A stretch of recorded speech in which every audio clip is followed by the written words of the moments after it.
Hello everyone, welcome to ज्ञान IQ। आप सभी का बहुत बहुत स्वागत है ज्ञान IQ पर। और आज हम करेंगे एक मॉक टेस्ट, और जिसकी सूचना मैंने आपको टेलीग्राम चैनल पर दे दी थी। अगर किसी ने अभी तक टेलीग्राम चैनल को ज्वाइन नहीं किया है तो नीचे दिए गए डिस्क्रिप्शन में जो लिंक है उससे आप जो है टेलीग्राम चैनल को ज्वाइन कर सकते हैं। हर डिस्क्रिप्शन में चैनल का लिंक दिया जाता है टेलीग्राम चैनल का। बेसिकली उसका फायदा ये है कि आपको पहली चीज़ तो आपको नोटिफिकेशन मिल जाता है। ओके, दूसरी चीज़ ये है कि कभी कभार मैं जो है क्विज ले लेती हूँ। इनकी फ्रिक्वेंसी थोड़ी ज़्यादा तो नहीं रहती, लेकिन कोशिश करती हूँ कि मैं आपको कुछ डिफरेंट क्विज दूँ। वहाँ पे क्वेश्चन मैं हमेशा try to ask the difficult questions वहाँ पे कोशिश करती हूँ। तो वो भी एक क्विज का तरीका है मेरा। जब मेरे को यूट्यूब पे ज़्यादा टाइम नहीं लगता तो मैं क्विज टेलीग्राम पर डाल देती हूँ, वो थोड़ा सा ईजी पड़ जाता है। ओके, बस वहाँ पर एक्सप्लेनेशन नहीं मिलता। So please do join Telegram channel. जो भी नए हैं चैनल को सब्सक्राइब कर दीजिए, बेल आइकन दबा लो, क्योंकि बेल आइकन से आपको नोटिफिकेशन मिल जाती है। फिर आप लोग मुझे मेल करते हो कि मैम हमें तो कुछ नोटिफिकेशन नहीं मिलती, आप अपडेट नहीं करते हो, तो आप प्लीज़ बेल आइकन भी प्रेस कर लें। ओके, सो आज जो हमारा पेडागोजी का टेस्ट होगा उसके अंदर मैंने टोटल 20 क्वेश्चंस रखे हैं अपनी क्षमता के अनुसार, क्योंकि मेरी क्षमता 100 की नहीं है। 100 क्वेश्चंस ढूंढना और उसको करना थोड़ा डिफिकल्ट हो जाता है। मैं अभी आपको 20 क्वेश्चंस के मॉक टेस्ट देती रहूंगी हर 2-4 दिन में।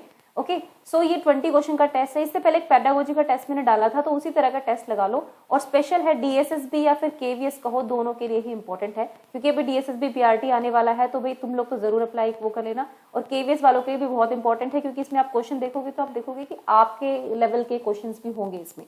ठीक है, आप आई होप कि आप सभी रेडी हैं। All the best to all of you. और लास्ट में मुझे स्कोर लिख देना 20 में से आपको कितना मिला। कमेंट में नहीं, कमेंट में लिख देना, चैट में मत लिखना, क्योंकि वहाँ पता नहीं चलता है मुझे।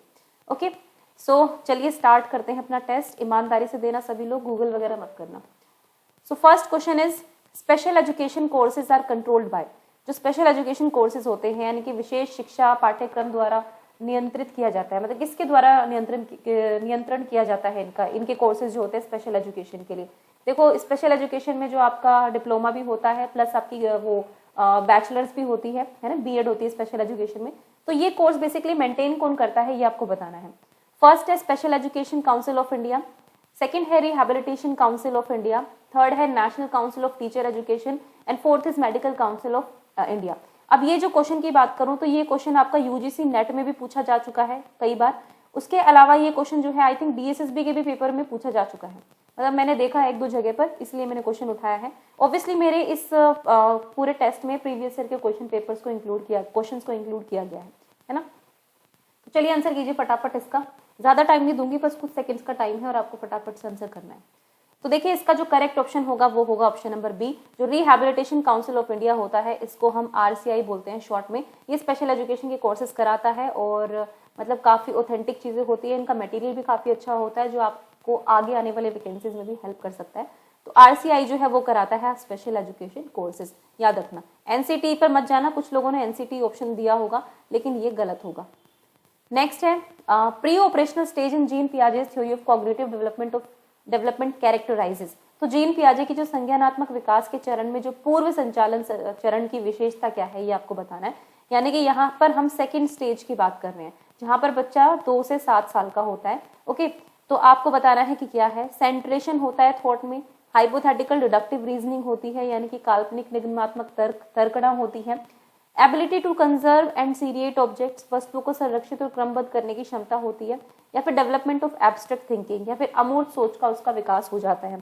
तो पियाजे पर ज्यादा आपको मुश्किल क्वेश्चन नहीं मिलने वाले हैं, चाहे वो आप KVS का एग्जाम दो, चाहे DSSB का एग्जाम दो। पियाजे अपने आप में आपने आई थिंक कितना उसकी कहते हैं ना घुट्टी बना के आपने पी ली होगी, कि आपको पता होगा कि पियाजे में क्या पूछना है और क्या आपको आंसर करना है बेसिकली। बताइए इसका आंसर। जो इसका करेक्ट ऑप्शन होगा वो होगा option number A, सेंट्रेशन in thought, है ना। केंद्रण होता है, यानी कि एक ही जगह पर उनका दिमाग आके रुक जाता है ना। मैं, मी, माई, आई, मी और माई सेल्फ वाली बात कह सकते हैं। क्योंकि जो 2 से 7 साल का बच्चा होता है थोड़ा ईगोसेंट्रिक होता है, दूसरों के पर्सपेक्टिव को नहीं समझ पाता है, तो उसका जो थॉट प्रोसेस होता है वो एक जगह पर सेंटर्ड हो जाता है। ठीक है, वो जो सोचता है उसे वही सही लगता है, दूसरी तरफ वो जाना ही प्रेफर नहीं करता है। ठीक है, अब ये बात करते हैं एबिलिटी टू कंजर्व एंड सीरिएट, तो ये हमारा 3rd स्टेज पे करता है। Hypothetical deductive reasoning 4th stage पे होती है, और एब्स्ट्रैक्ट थिंकिंग भी आपकी 4th स्टेज पे डेवलप होती है। तो यहाँ पर option number A will be the correct answer. Now comes the 3rd question. Question है, which of the following is not the limitation of an achievement test. तो अचीवमेंट टेस्ट की यानी कि उपलब्धि परीक्षण की कौन सी सीमा नहीं है, नोट द लिमिटेशन, यानी कि सीमा नहीं है ये बताना है। Scores in the achievement test may not be the exact measure of achievement, जो भी उपलब्धि परीक्षण में प्राप्त अंक होते हैं वो उपलब्धि का सटीक माप नहीं हो सकता है। Factors like standard of teaching, completion of curriculum में नॉट बी मेजर्ड, हो सकता है कि आपका जो टीचिंग का स्टैंडर्ड रहा है या फिर आपने करिकुलम कंप्लीट किया है कि नहीं किया है वो इसमें कंसिडर नहीं होता है।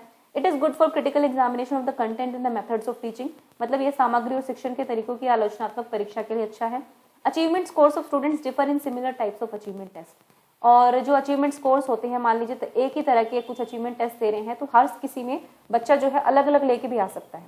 पहली चीज तो ये कि उपलब्धि परीक्षा के बारे में आपको पता होना चाहिए।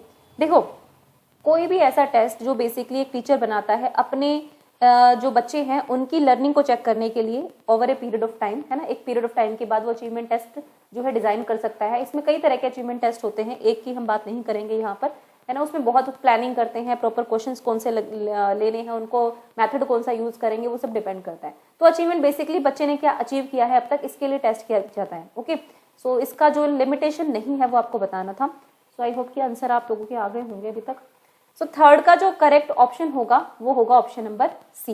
ये जो है लिमिटेशन नहीं है, ये इसका एक इंपॉर्टेंट पॉइंट है, कैरेक्टरिस्टिक कह सकते हो आप, इसका एक पॉजिटिव पॉइंट है इसका, ठीक है। ये लिमिटेशन नहीं है, बाकी सारी जो है लिमिटेशन है। देखो, कोई भी अचीवमेंट टेस्ट आप लेते हो तो हो सकता है कि उसमें जो प्राप्त अंक है वो उपलब्धि का सही मार्क ना हो, मे बी आपने जो टेस्ट इस तरह से डिजाइन किया है कि वो हर चीज ना मेजर कर पा रहा हो। फिर आपके जो स्टैंडर्ड ऑफ टीचिंग है, करिकुलम है, उनका भी जरूरी नहीं है कि उनका मेजरमेंट हो, है ना। अचीवमेंट टेस्ट जो है वो डिफरेंट हो सकते हैं, एक ही तरह के अचीवमेंट टेस्ट में हो सकता है कि बच्चे अलग अलग तरह के स्कोर लेकर आए। तो ये तीनों इसकी लिमिटेशन है, लेकिन सी जो है इसकी लिमिटेशन नहीं है, वो इसका एक प्लस पॉइंट है। तो ऑप्शन नंबर सी यहाँ पर करेक्ट होगा। नेक्स्ट है, after preparing the test if a teacher repeatedly administer it on the children of the same age group in order to find out the consistency of the test score, he is looking for the test. तो देखो, परीक्षण तैयार करने के बाद यदि एक शिक्षार्थी परीक्षा के अंकों की निरंतरता का पता लगा रहे हैं, इकाई वर्ग के बच्चों पर बार बार इसे प्रशासित करता है, मतलब एक ही तरह का टेस्ट जो है बार बार सेम एज ग्रुप के चिल्ड्रन पर वो एडमिनिस्टर कर रहा है, सिर्फ ये जानने के लिए भाई कि इनका टेस्ट स्कोर जो है वो कंसिस्टेंट है कि नहीं है। अगर एक बच्चा पहली बार 10 में से 8 ला रहा है तो दूसरी बार वो कितने ला रहा है, तीसरी बार कितने ला रहा है। मान लीजिए वो हर बार 8 के करीब रहता है, दैट मीन्स की कंसिस्टेंसी है। लेकिन अगर वो नहीं ला रहा है, कभी 8 ला रहा है, कभी 3 ला रहा है, कभी 6 ला रहा है, दैट मीन्स की जो टेस्ट है वो सेम कंसिस्टेंसी रिजल्ट नहीं दे रहा है ना। तो क्या चाह रहा है, वो क्या चेक करना चाह रहा है यहाँ पे, वो वैलिडिटी चेक करना चाह रहा है, वो रिलायबिलिटी चेक करना चाह रहा है, वो ऑब्जेक्टिविटी चेक करना चाह रहा है, यूटिलिटी। वैलिडिटी मतलब वैधता, विश्वसनीयता, निष्पक्षता या फिर उपयोगिता। तो बताइए इसका आंसर क्या होगा करेक्ट।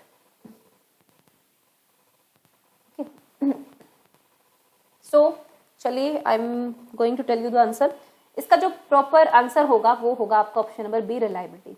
ओके, देखो रिलायबिलिटी जो होती है, सबसे पहले हम टेस्ट में रिलायबिलिटी चेक करते हैं ना। जो भी आप मान लीजिए ओवर आपने एक सिमिलर टाइप के टेस्ट को आपने रिपीटेडली बच्चों पे अप्लाई किया है, तो अगर आपको वो कंसिस्टेंसी नहीं दे रहा है, अगर वो निरंतरता नहीं है आपके बच्चों के स्कोर्स में, इसका मतलब ये है कि आपका टेस्ट जो है वो रिलायबल नहीं है। और अगर वो रिलायबल नहीं है तो वैलिड भी नहीं होगा। रिलायबिलिटी के मतलब वैलिडिटी के लिए आपका पहला पॉइंट आपको रिलायबल होना जरूरी है। जब आप रिलायबल हो जाता है आपका टेस्ट, उसके बाद ही आप वैलिडिटी की तरफ बढ़ते हैं, यानी कि जो आप मेजर करना चाहते हैं आप वही मेजर कर रहे हैं, नहीं कर रहे हैं, ये वैलिडिटी होती है, वैधता। तो जब तक आपकी रिलायबिलिटी नहीं आती टेस्ट में, तब तक आप वैलिडिटी की तरफ नहीं जा सकते हैं। तो यहाँ पर बेसिकली टीचर जो है वो रिलायबिलिटी चेक कर रहा है, तो ऑप्शन नंबर बी यहाँ पर करेक्ट होगा।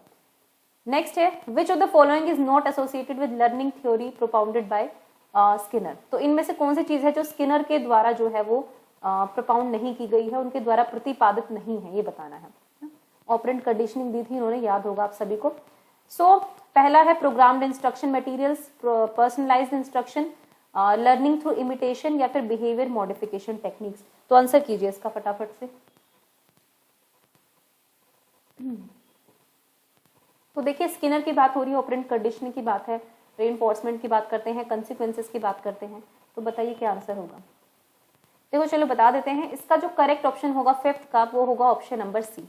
जो इमिटेशन की बात है, लर्निंग थ्रू इमिटेशन की बात स्किनर ने नहीं करी है, बल्कि इन्होंने बाकी 3 चीजों की बात की है ना। अब क्या है, प्रोग्राम इंस्ट्रक्शन में क्या होता है कि आपके सामने इंस्ट्रक्शन जो है वो स्टेप बाय स्टेप लेकर आते हैं, थोड़ा सा लेवल्स बना देते हैं उसके, और उसके बाद आपको इंस्ट्रक्शंस दी जाती है प्रोग्राम्ड करके प्रॉपर।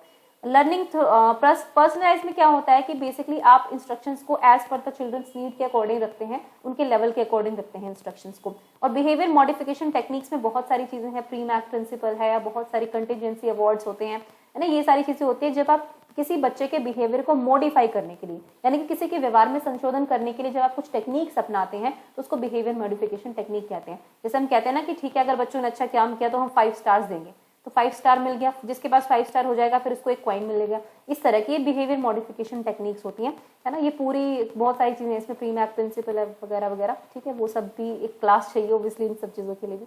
तो यहाँ पर सी आएगा ऑप्शन, ओके, जो करेक्ट है इस क्वेश्चन का आंसर। नेक्स्ट है dash are an important aspect to the process of meaningful construction of knowledge. तो इनमें से क्या जो है कंस्ट्रक्शन ऑफ नॉलेज के लिए मीनिंगफुल एस्पेक्ट है, ये बताना है। डैश ज्ञान के सार्थक निर्माण की प्रक्रिया का वह महत्वपूर्ण पहलू है, कौन सा है? सामाजिक संबंध यानी कि सोशल इंटरेक्शंस। हिंदी में अगर थोड़ा गलत लिखा हो तो प्लीज उसको इग्नोर करें। ड्रिल एंड रिपीटेटिव रिकॉल, यानी कि ड्रिल या फिर ड्रिल हम करते हैं टेबल्स रटवाने के लिए, रिपीटेटिव रिकॉल करते हैं। रिवॉर्ड्स एंड पनिशमेंट यानी कि इनाम और सजा। लास्ट है स्टिमुलस रिस्पॉन्स एसोसिएशन, यानी कि उत्तेजना और प्रतिक्रिया का जो संग होता है, उनका मिश्रण होता है वो।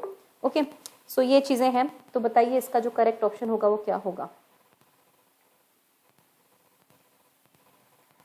देखिए, अगर हम बात कर रहे हैं कंस्ट्रक्शन ऑफ नॉलेज की, यानी कि बच्चा जो है यहाँ पर एक्टिव रोल में होगा, ठीक है।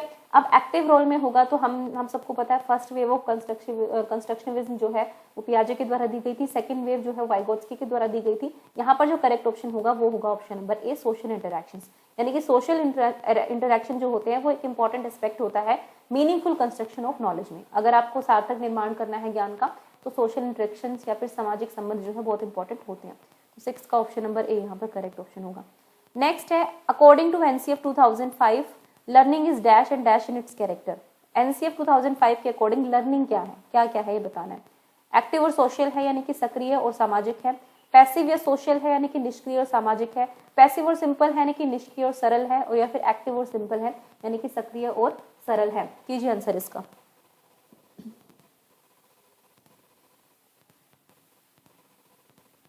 देखिए एनसीएफ क्या कहता है, सबसे पहली चीज कि भाई लर्निंग जो है बहुत ही एक्टिव प्रोसेस होना चाहिए, ठीक है, पहली चीज तो ये हो गई।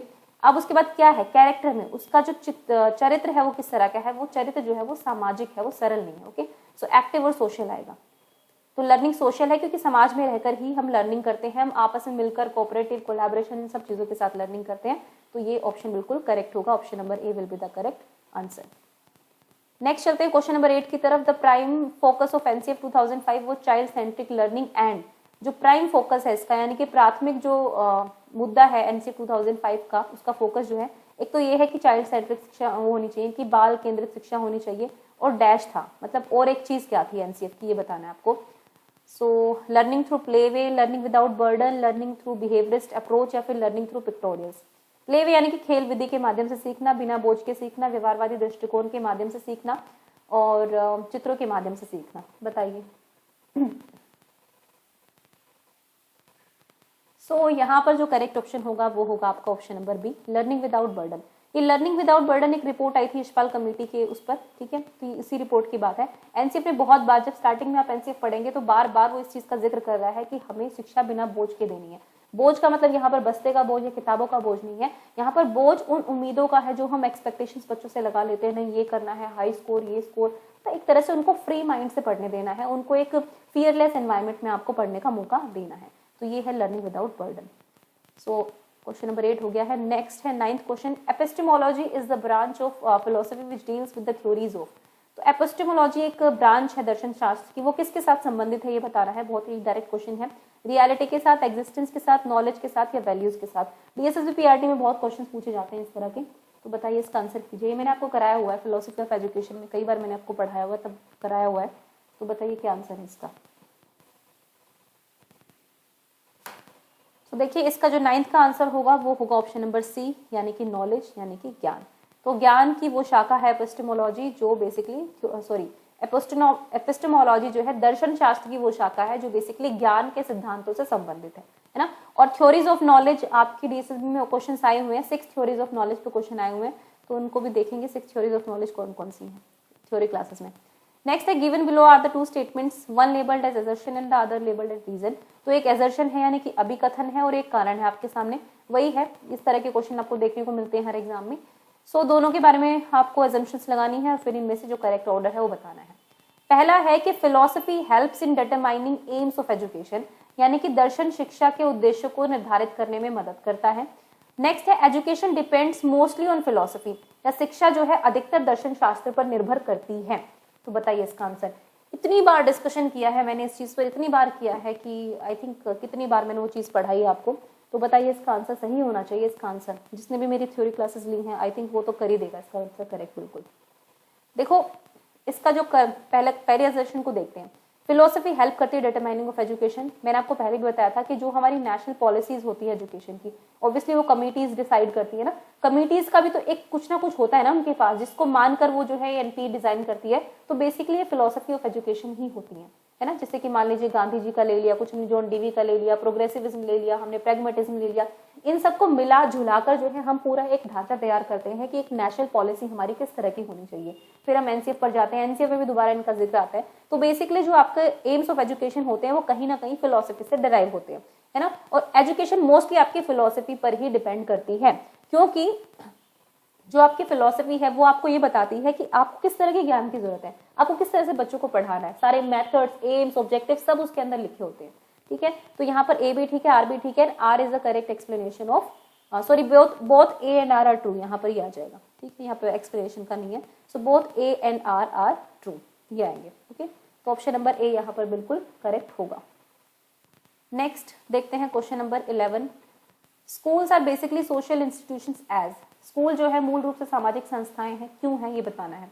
दे preserve and instil the values of our culture in future generation, क्योंकि वे आने वाली पीढ़ियों में हमारी संस्कृति के मूल्यों को संरक्षण और स्थापित करती हैं।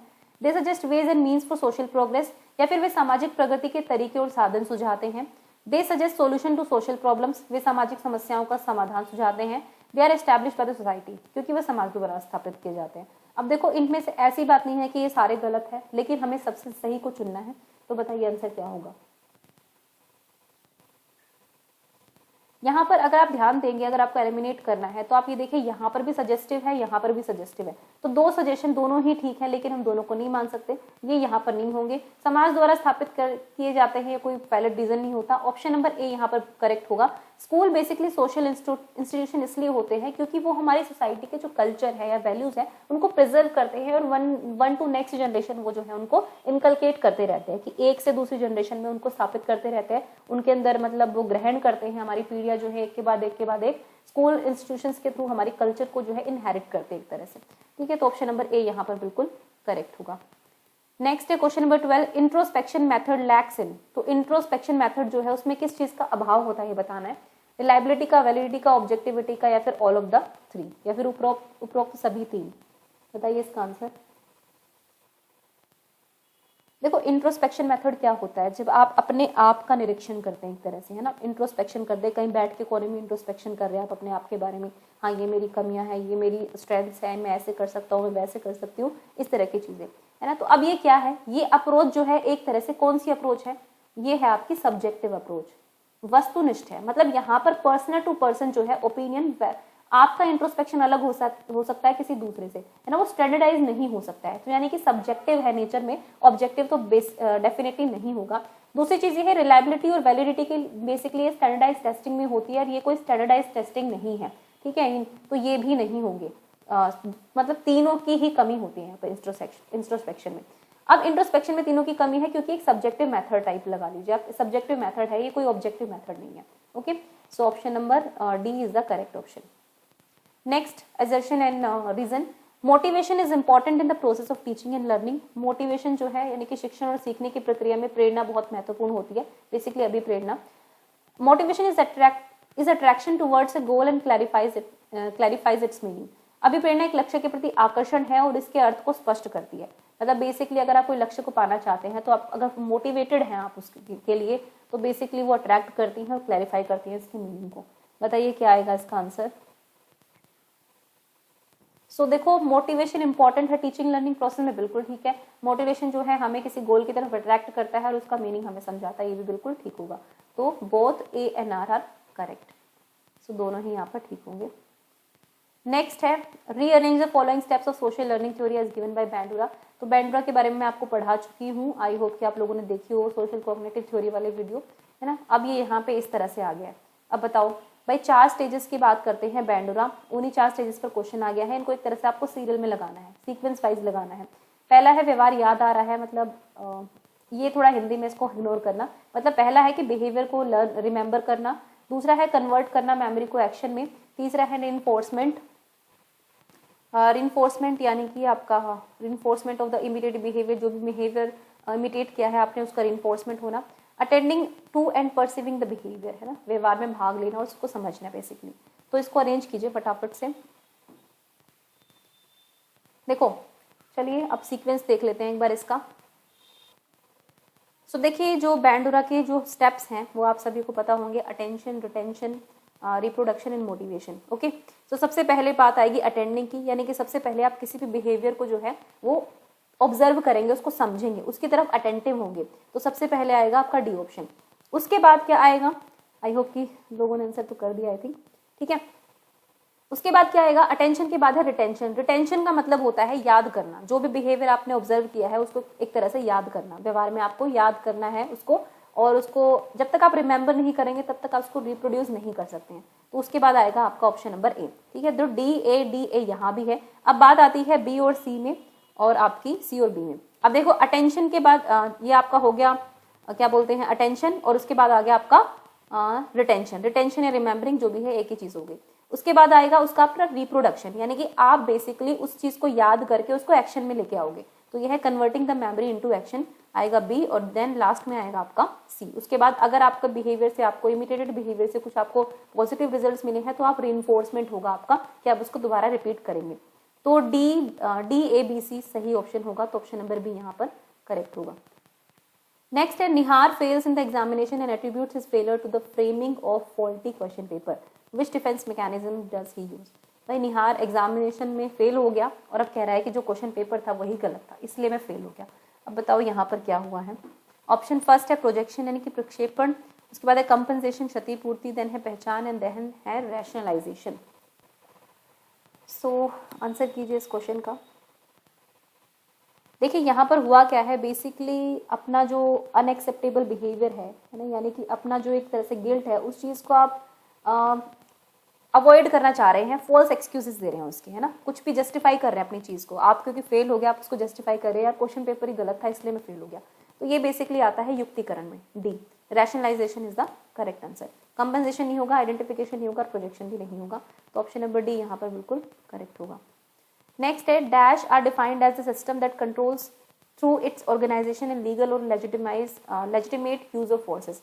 तो कौन है जो कंट्रोल करते हैं अपनी ऑर्गेनाइजेशन को लीगल और लेजिटिमेट तरीके से, यानी कि वैध भी होता है और कानूनी तरीके से भी वो अपने उसका नियंत्रण करते हैं। तो ये डीएसएसबी में प्रीवियस ईयर में पूछा गया है। तो religious institution, economic institution, social या फिर पॉलिटिकल। फटाफट से आंसर करो इसका। देखो इसका जो करेक्ट ऑप्शन होगा वो होगा आपका राजनीतिक संस्थाएं, क्योंकि ये लेजिटिमेट भी होती हैं प्लस ये लीगल भी होती है।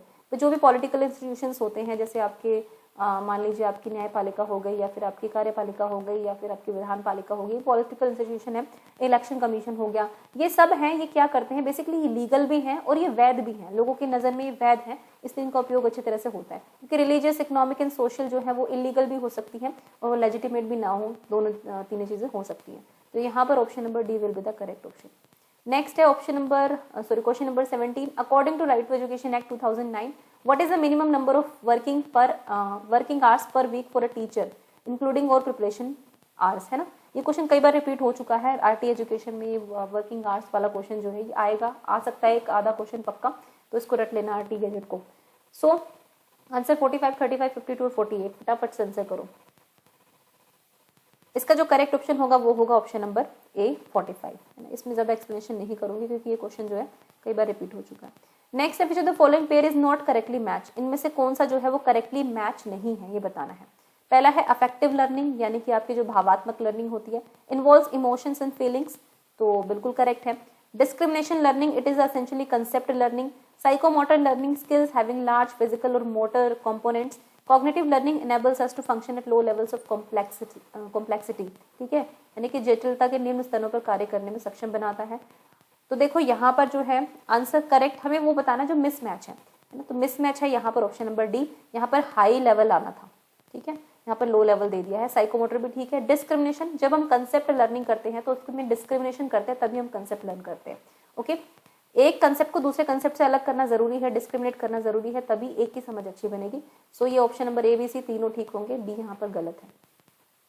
नेक्स्ट है which of the following are mental rules of thumb that permit us to make decisions and judgements in rapid and effective efficient manner, है ना, ये बताना है आपको। तो निम्नलिखित से कौन से मानसिक नियम है जो हमें त्वरित और कुशल तरीके से निर्णय लेने की अनुमति देते हैं। तो कौन सी अप्रोच है ये बतानी है आपको बेसिकली। तो बताइए, क्रिटिकल थिंकिंग, इलैबोरेशन, ह्यूरिस्टिक और फ्रेमिंग। देखो मैं एक्सप्लेनेशन ज्यादा नहीं करूंगी, वीडियो बहुत लॉन्ग हो जाती है। सो यहाँ पर जो करेक्ट ऑप्शन होगा वो होगा आपका ऑप्शन नंबर सी, ह्यूरिस्टिक है। ठीक है, ये क्वेश्चन मैंने पहले भी कराया हुआ है आपको, अब आपको कितना याद है ये आपको डिपेंड करता है। क्रिटिकल थिंकिंग नहीं होगा यहाँ पे, जो लोग क्रिटिकल थिंकिंग कर रहे होंगे वो नहीं है यहाँ पर आंसर। ह्यूरिस्टिक ये मेथड जो होते हैं टीचिंग के, इनको एक बार देख लेंगे थ्योरी क्लासेस में। नेक्स्ट है आपका question number 20, who defined culture as a complex whole which includes knowledge, belief, law, moral, custom and any other capabilities and habits acquired by man as member of society।